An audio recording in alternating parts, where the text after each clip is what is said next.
ṣé ìgbà wọn ṣe bí mo ṣe máa ń knock out àwọn èṣù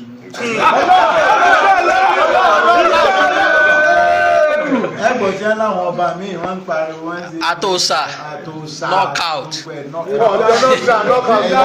Ọlọ́run nìkan la dúró tì. Stand with God Almighty. You will stand with God Almighty. I have the majority. That's why we are proud. We're proud of our God. Alhamdulillah. We are proud of Olodumare. I'm proud of Allah.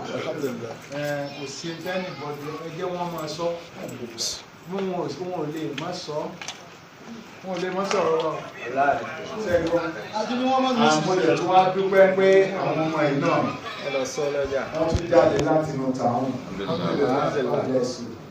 Àdúgbò ló ń gbé mufti. Imagine getting a African champion. Great town. Great.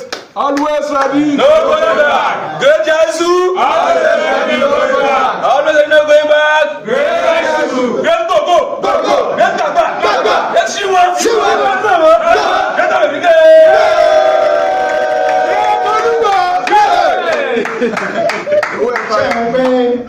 Town.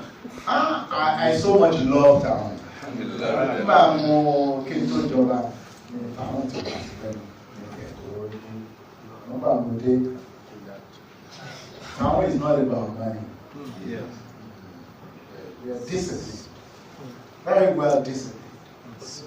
Security ìlú town.